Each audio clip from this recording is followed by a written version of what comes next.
You know, usually when we look at the broad trajectory of human progress, we sort of expect to see a somewhat steady climb toward reason. Right, yeah, the classic Enlightenment ideal. Exactly. Like, we operate on this assumption that as a society gets more technologically advanced, it inherently gets more grounded in reality.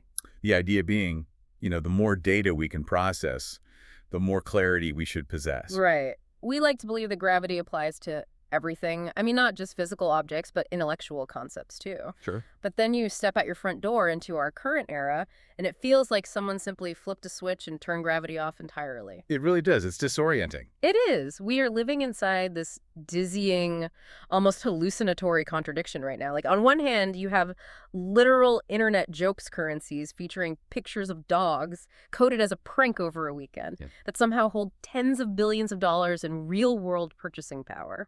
And on the other hand, you have the most foundational ancient biological concepts and core scientific truths being debated in public, not as objective facts, but as mere lifestyle choices. Right. Or even as oppressive narratives designed to control people. Exactly. It is the absolute definition of an anchorless reality. And that profound sense of vertigo is exactly what we are plunging into today. So, welcome to the deep dive. Glad to be here for this one. It's a massive topic. It really is. Today, we are charting a course through a wildly provocative, honestly deeply unsettling essay by the writer Sean Dempsey. It's titled Metamodernism in the Age of Shifting Sand. Can a broken world build the next stable one? And Dempsey is really attempting to map the architecture of our current collective madness here, and he does not pull any punches. He really doesn't. And what I love about this piece is that it doesn't just stop at complaining about the world being broken. It drives toward this startling, deeply ironic conclusion. Yeah, the idea that the corrupt, morally bankrupt tools of our current age might accidentally be financing the foundation of a new utopia. This is such a fascinating wager. But to understand the cure he proposes, we really have to deeply understand his diagnosis of the disease first. Absolutely. Okay, so let's unpack this.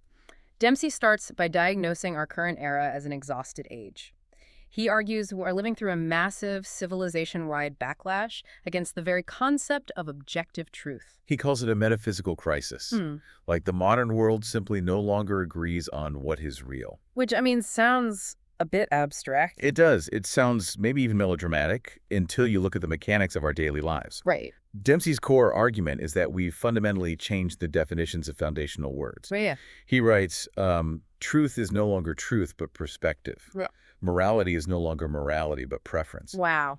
And crucially, for the financial side of his argument, value is no longer value, but momentum. Value is just momentum. That specific shift from value being tied to something real to value just being momentum is the crux of what he calls the great uncoupling. Yeah. I mean, historically, money was understood as stored labor, right? Precisely. It was accumulated prudence. Right. If you had $1, it represented a claim on real, tangible production out in the world.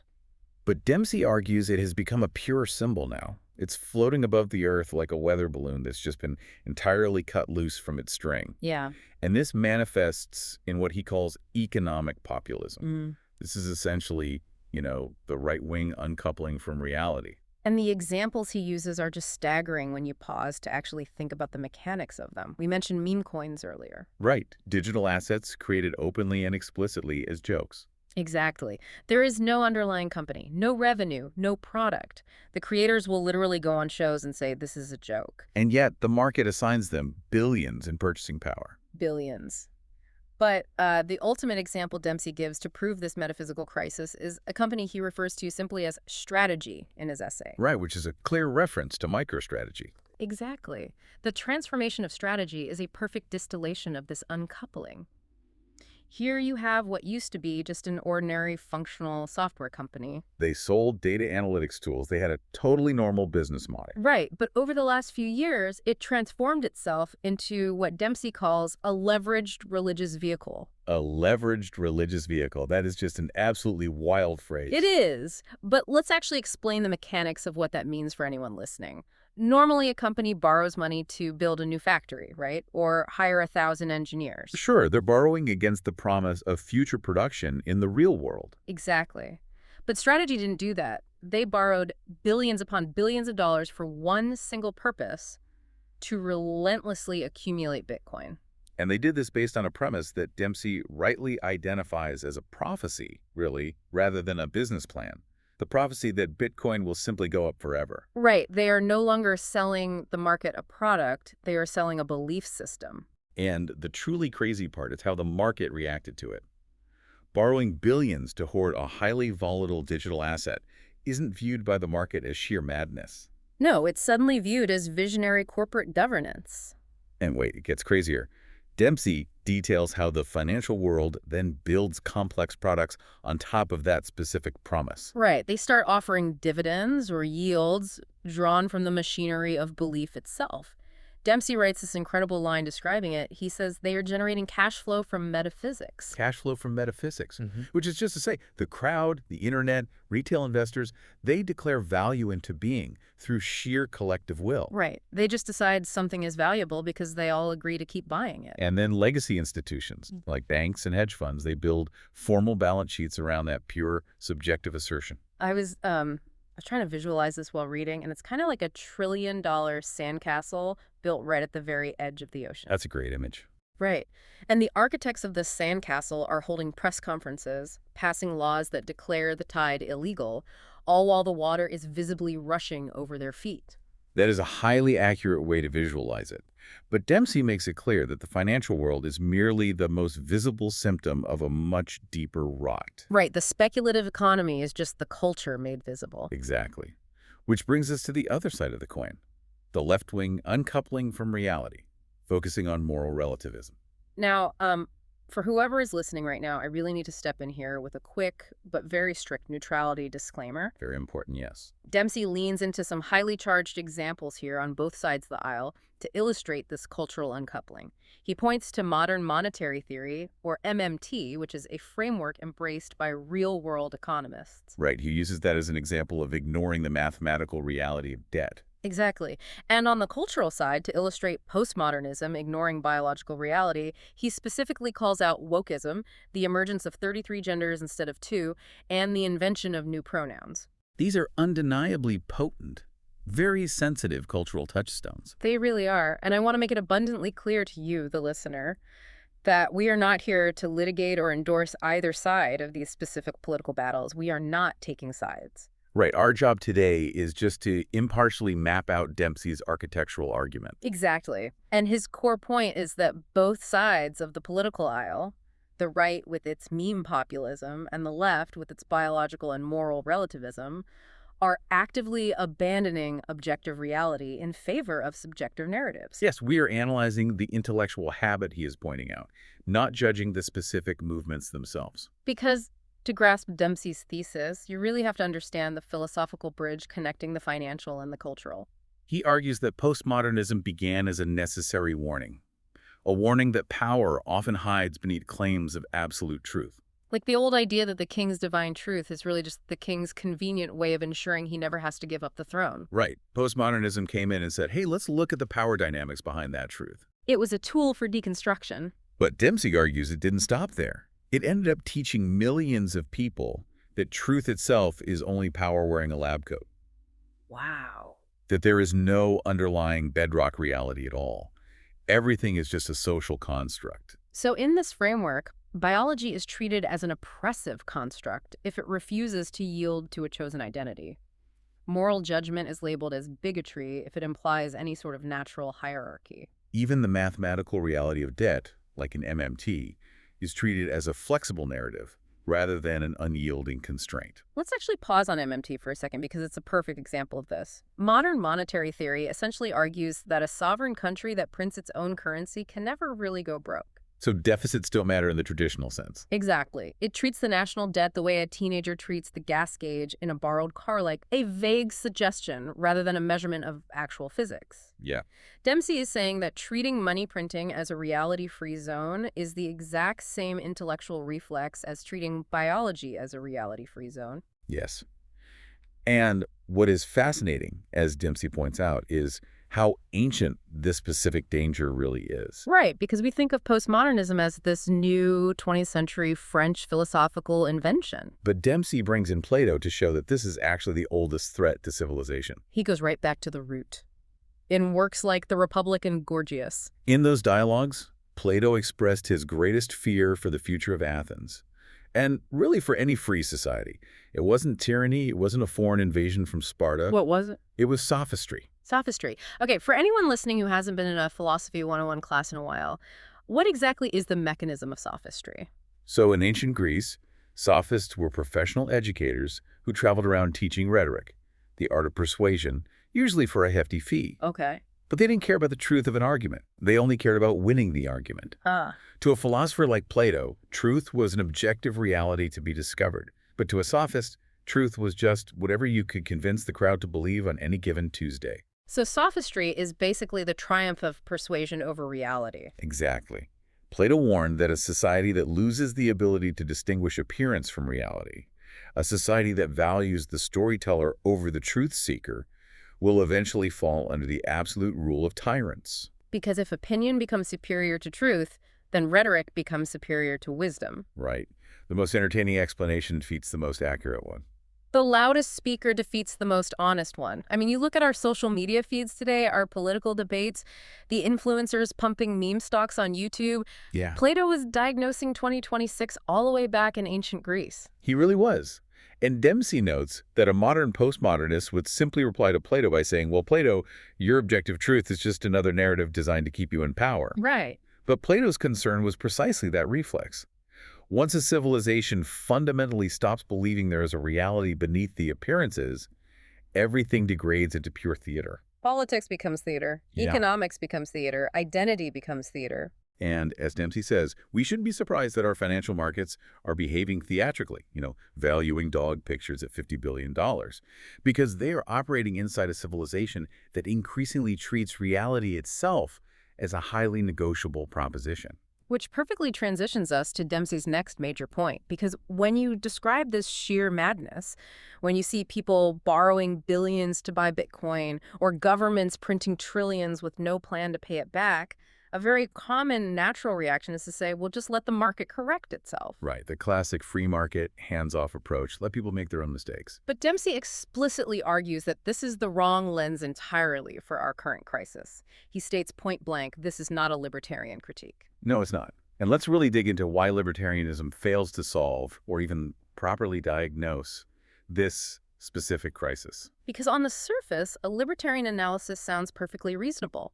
A libertarian would look at meme coins, over-leveraged companies, invented pronouns, and infinite deficit economic theories, and they would say, let the free market of ideas reign. Let people experiment. Let them buy garbage assets if they want to. Let them call themselves whatever they want and let them suffer the natural consequences of their own folly. Right, because to a strict libertarian, the alternative, a central authority empowered to dictate what is objectively wise and what is foolish, is far more dangerous than the foolishness itself. They believe a genuinely free society must permit absurdity. And Dempsey actually agrees with that baseline. He says, of course they should be free to believe absurd things, but he argues that libertarianism stops short.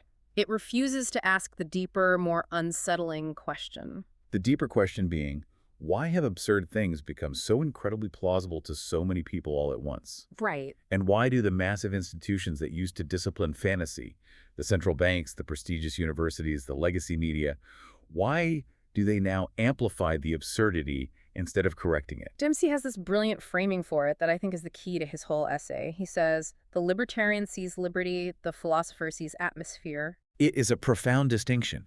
You cannot value things in a vacuum. A stock price, a moral norm, a scientific consensus, these don't exist in a void? No, value is determined through a shared cultural operating system. I love that term, a cultural operating system. Me too. I was trying to come up with an analogy for this. It's kind of like trying to play a competitive game of chess, but suddenly half the players at the tournament decide that the knight can move in straight lines and the bishop can jump over pieces because they feel the old rules were oppressive constructs. Right. The board immediately descends into complete chaos, not because the pieces changed, but because the shared agreement of reality, the operating system of the game, is gone. That's a fantastic analogy. And when that cultural operating system has been reprogrammed by postmodernism to say the rules of the chessboard are subjective, that truth is socially constructed. That reality is entirely downstream from narratives. Exactly. Well, then the financial markets are going to reflect that exact same chaos. Wait, I need to make sure I am following Dempsey's logic here because this is a massive claim. Is he genuinely saying that without a shared cultural operating system of objective truth, our global financial markets are basically just sociology seminars with high-speed trading terminals? That is nearly verbatim his argument. He is saying the meme stock investor and the cultural relativist are intellectual cousins. Wow. They are children of the exact same parent. They both declare, in their own specific dialects, that inherited limits are illegitimate, that reality must yield to human assertion. I mean, the old world believed value answered to something outside itself. It answered to production, to scarcity, to reason, to nature, to physics. But the postmodern world just looks at all those constraints, shrugs, and says, who are you to say? And Dempsey's chilling conclusion here is that when no one is permitted to declare what is objectively true, the loudest bidder simply becomes the philosopher king. The economy is not a machine, he says. It is a mirror. So the speculative economy is just postmodern culture made visible. Right. When you untether identity from biology, you are engaging in the exact same psychological habit as untethering value from production. It's an acid that dissolves the foundations of absolutely everything it touches. Which brings us to a terrifying question. Yeah. If the acid of postmodernism is aggressively dissolving all of our foundations, how do we stop the entire societal structure from completely collapsing into dust? We need a lifeboat. Yes, and Dempsey proposes one. Yeah. But he is very careful here to not entirely dismiss postmodernism as a complete evil. Right. He acknowledges it was a necessary bridge in human history. It did vital work. It exposed hypocrisy. It taught us to be rightfully suspicious of systems and leaders that pretended to be perfectly neutral but were actually just hoarding power for themselves. But, and this is a quote that just echoes in your head long after you read it, he writes, acid cannot become architecture. Acid cannot become architecture. Wow. You cannot raise children on irony. You cannot build lasting institutions on suspicion alone. Right. A civilization cannot defend truth if it simultaneously teaches its citizens that truth is just a tool of oppression. Exactly. It cannot maintain money, law, science, or family if every single foundation is treated as a fragile social construct waiting to be dismantled by the next credentialed vandal looking to make a name for themselves. So if postmodernism was the acid that cleared away the corrupt old buildings, what is the new architecture? Dempsey points to this concept called metamodernism. And we need to be really precise about what this means. Yeah, because I know when I first read that word, my instinct was, oh, he just wants to go backwards. But it is not a retreat into the past. Absolutely not. Metamodernism is not nostalgia. It doesn't say, let's all put on sharp suits, go back to the 1950s, ignore the flaws of the past, and pretend postmodernism never happened. Dempsey points out that would be impossible anyway. It would be an act of societal childhood. The old innocence is dead and gone forever. Right. The robes of the priests, the bankers, the politicians, they are permanently stained. Thanks to the internet and decades of postmodern critique, their selfish incentives are entirely visible to everyone. We've seen the man behind the curtain, and we can't unsee him. So instead of retreating into forced ignorance, metamodernism proposes moving forward through integration. Dempsey relies heavily here on the theories of another thinker, Brendan Graham Dempsey, who describes cultural evolution as a process of transcend and include. Let's break down transcend and include, because that sounds a bit like, academic jargon. What does it actually look like in practice? Well, the idea is that the next historical worldview doesn't just nuke its predecessor from orbit. It preserves what was genuinely valuable about it, while overcoming what was limiting or destructive. Okay. So postmodernism exposed corruption and the tyranny of false certainty. Metamodernism includes that vital self-awareness. It keeps the bullshit detector, so to speak. But it transcends the endless, paralyzing, cynical deconstruction. Because after deconstruction, there has to be reconstruction. After you spend decades tearing the house down to find the rot, eventually you have to build a place to live. Yes. After a generation of irony, sincerity has to return. Dempsey argues for what he calls a wiser innocence. He says truth, value, and morality must mean something again. Not because we are too stupid or naive to see the complexity of the world, but because we have looked into the abyss of pure relativity and realized that chaos is fundamentally unsustainable for human flourishing. It is a profound shift in orientation. It is an earned conviction. Metamodernism, as Dempsey beautifully puts it, is not anti-postmodern. It is postmodernism finally growing up and taking responsibility. I love the idea of earned conviction, but growing up is rarely easy, and it is almost never painless. A global society doesn't just wake up one morning, look at its meme coins and its relative morality, and collectively say, you know what, I think I'd like to choose wiser innocence today. No, they don't. People don't give up their comforting illusions voluntarily, so how does this transition actually happen? Painfully. Historically, catastrophically painfully. Dempsey writes, "The lie dies when the invoice arrives." That might be the most ruthless, economically accurate sentence in the entire essay. It really is. Civilizations don't abandon their delusions because a philosopher wrote a really good Substack post. They abandon illusions when the cost of maintaining them intersects with the unyielding mathematics of reality, and reality demands payment.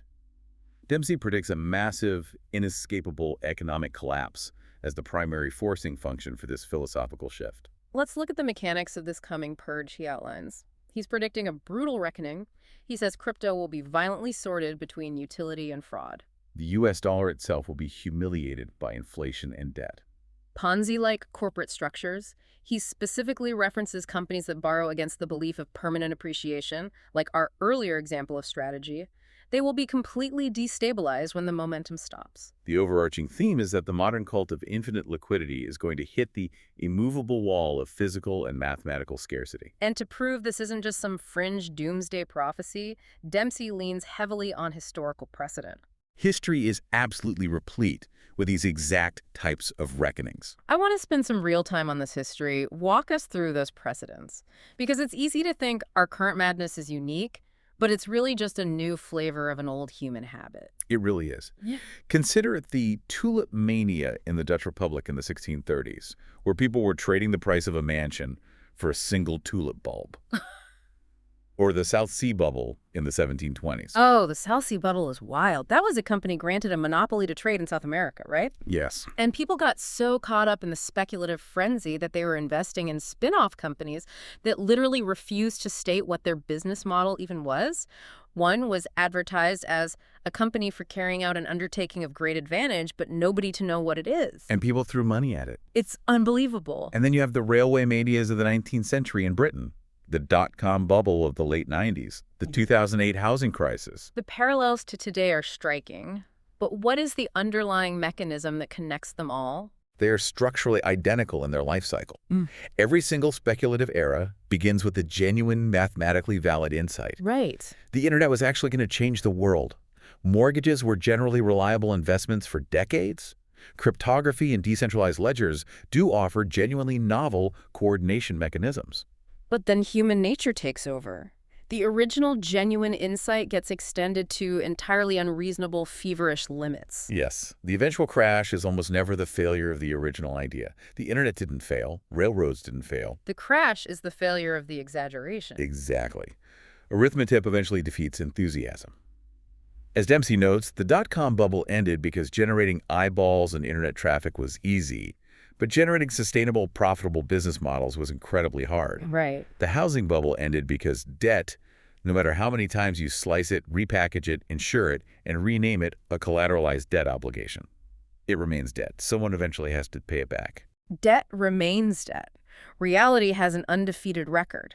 And when reality comes to collect the invoice on our current era of infinite money printing and meme valuations, Dempsey argues that the financial illusions won't break alone. Because, as we established earlier with the operating system idea, economic populism and moral relativism are spiritually linked. They are both rebellions against constraint. They both insist that human desire can overrule metaphysical reality. So the end of the bubble economy isn't just going to be a market event where a bunch of day traders lose money on an app. Yeah. It is going to be a profound philosophical event. This is where his thesis gets so deep. He says the collapse will be economic, but the wound will be religious. Yes. I want to really unpack that. How does losing money in a crypto crash translate to a religious or philosophical wound? Well, think about the psychology. When people watch the value of their joke currencies or over-leveraged tech assets vanish overnight assets, they were assured by the smartest people in the room could only go up. They are going to suffer a profound psychological shock. Yeah. They aren't just losing money. They're losing their map of reality. They will suddenly start asking if value was ever as subjective and malleable as the postmodern culture told them it was. And when they watch massive, supposedly prestigious institutions print trillions, manipulate interest rates, and outright lie to cover up the economic crater they created, those same people will start asking if morality really can be reduced to just a flexible power struggle. Right. Or if maybe, just maybe, lying is objectively destructive. As money, identity, institutional trust, and language all become wildly unstable at the exact same time, people will rediscover a desperate, visceral hunger for bedrock foundations. They will realize you cannot build a life, let alone a civilization, on shifting sand. And the moral relativism will be washed away by the exact same tide of reality that takes out the economic populism. It's a terrifying prediction. To have your entire worldview shattered alongside your life savings, Yeah. it's brutal. It is, but, and here's where it gets really interesting. This is the pivot that elevates Dempsey's essay from a standard doom and gloom society is collapsing critique into something brilliant. Yes. He introduces an ultimate cosmic irony. What if the bubble itself, the madness, the fraud, the malinvestment, the meme coins, what if the bubble is actually the secret weapon?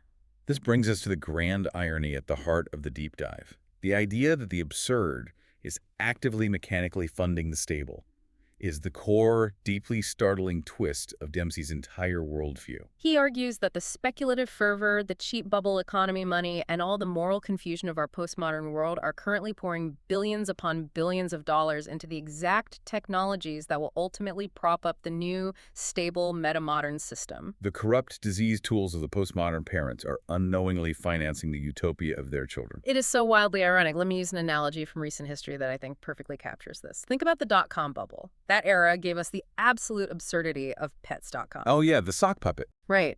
A company with a literal sock puppet for a mascot that burned through hundreds of millions of investor dollars selling dog food online at a loss.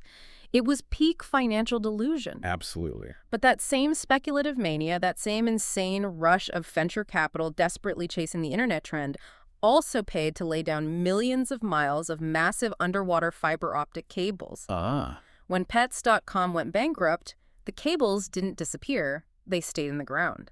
And those cables form the physical bones of the modern internet age we rely on today.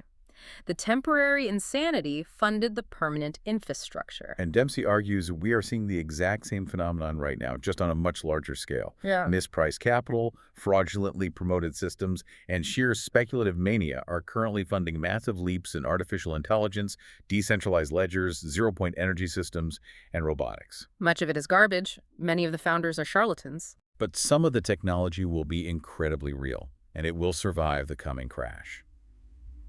As Dempsey writes, speculation often arrives dressed as insanity, burns fortunes in public, humiliates the credulous, and then leaves behind infrastructure that sober men later use. Leaves behind infrastructure that sober men later use. What a line. It's great. But to really grasp the gravity of this, we have to look at the philosophical hitters Dempsey brings in to synthesize this idea. He's saying this isn't just an economic quirk of venture capital, it's a fundamental pattern of human history and reality itself. He starts with Heraclitus. Yes, the ancient Greek philosopher. Heraclitus famously wrote that war is the father of all things. Now, it's crucial to understand he wasn't glorifying battlefield slaughter. He was making an ontological claim about how reality functions. Right. Let's define ontological claim for the listener so we don't get bogged down in jargon. And ontology is just the philosophical study of being. It's the study of what reality actually is at its core. So an ontological claim is a statement about the fundamental nature of existence. Heraclitus was claiming that the fundamental nature of existence is conflict. He used the analogy of the bow and the lyre. The weapon and the musical instrument. Exactly. Neither functions without extreme tension. Opposing forces pulling violently against one another generate tension, tension generates movement, and movement generates transformation. Right. A string that is slack makes no music and shoots no arrows. Life and progress emerge through perpetual conflict and adaptation. Okay, so tension drives progress. Then Dempsey brings in Joseph Schumpeter, the 20th century economist, who coined the term creative destruction. Right. Schumpeter argued that capitalism fundamentally relies on the constant, brutal destruction of old economic orders to free up capital and labor for new ones. You have to destroy the horse and buggy industry to free up the workers and money to build the automobile industry. Progress requires a graveyard of old ideas. But the real heavy lifting for this theory comes from Hegel. Georg Wilhelm Friedrich Hegel, the Hegelian synthesis. This is the absolute crucial concept for you, the listener, to understand if you want to grasp Dempsey's metamodern wager. It really is. I need you to give me an ELI 5 explain. Like, I'm 5 for the Hegelian dialectic, because it's notoriously dense. I will do my best. So Hegel's theory of historical development suggests that every system, every paradigm, inherently contains internal contradictions. Nothing is ever perfectly stable. Right. Over time, those contradictions grow and become impossible to ignore. Yeah. You start with a thesis, an established way of doing things. Let's map it onto Dempsey's timeline.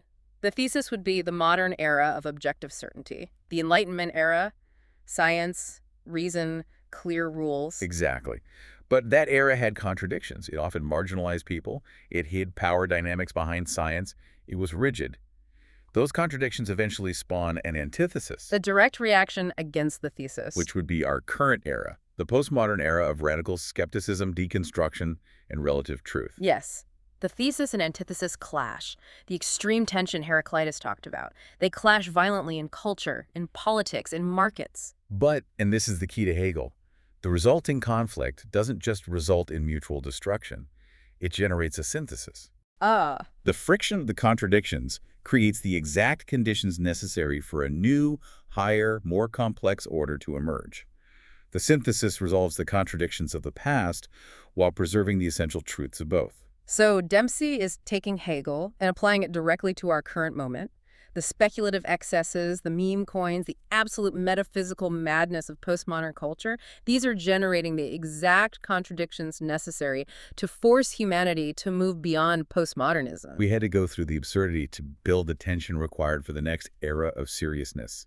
The madness is the required fuel for the metamodern engine. That is the metamodern wager. It is a deeply Hegelian hope that contradiction will generate a higher synthesis rather than just burning the house down. Which brings us to our final and frankly most expansive topic, the wager itself. Can chaos truly bring about order? We have the theory, we have Hegel and Heraclitus backing it up, we have historical examples like fiber optic cables. But is this actually realistic for the soul of our civilization? Or is Dempsey being incredibly, perhaps dangerously optimistic? It is the central philosophical tension of the entire deep dive.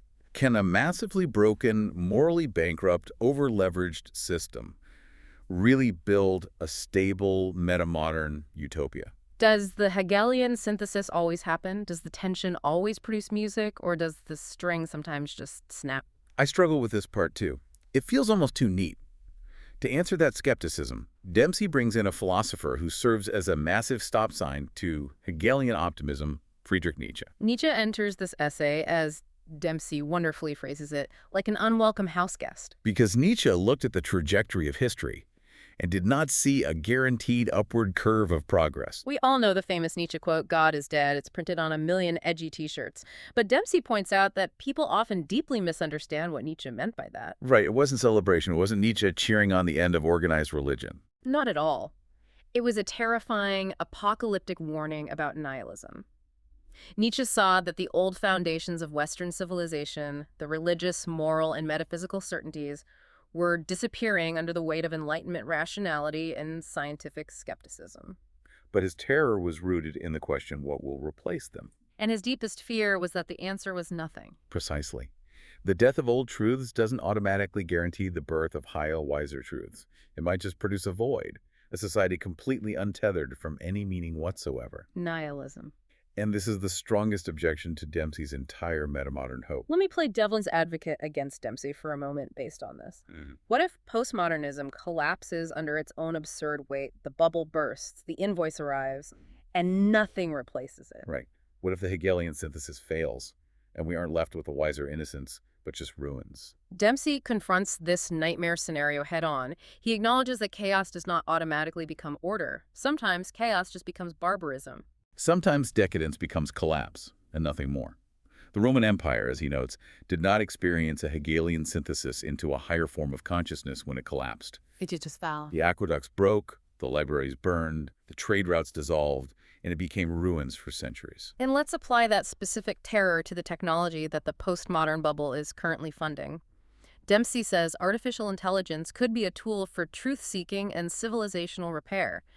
But he also warns it could become the greatest engine of unreality ever built. Think about the implications.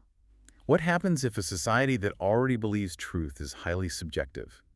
A society that already struggles to distinguish a real photograph from a Photoshop gets its hands on technology capable of generating flawless, photorealistic video, audio, and text on command. If we fail to transition to a meta-modern respect for objective truth, AI will not be the infrastructure of a new utopia. It will be the final, fatal weapon of postmodern unreality. It will amplify the decadence rather than transcend it. It will be the ultimate sophistry machine. So the meta-modern future is not a prophecy. It is not guaranteed by the universe. As Dempsey emphasizes, it is a wager. It requires human agency. It requires us to look at the edge of the abyss and act. And to explain how we act in the face of such profound, terrifying uncertainty, he brings in Albert Camus. Camus is the perfect voice here. Camus wrote in the deep, freezing shadow of 20th century nihilism right after World War II. He introduced the concept of the absurd hero. The absurd hero. Explain how that fits into overcoming postmodernism. Camus argued that meaning is not something you discover out in the world, fully formed and waiting for you under a rock. Meaning is created through conscious, deliberate participation in the world despite the overarching uncertainty of the universe. The absurd hero recognizes that life might be inherently meaningless, but he refuses to surrender to despair. He doesn't wait for absolute certainty before committing to a path. He acts anyway. He rebelled against the meaninglessness by living with dignity and intention. And this maps perfectly onto the metamodern worldview Dempsey is proposing. Metamodernism doesn't claim that the absolute naive certainty of the past has magically returned. It doesn't pretend the politicians aren't corrupt or the institutions aren't stained. It claims that commitment remains possible despite those stains. Yes. Truth can be pursued even if we don't pretend to be omniscient.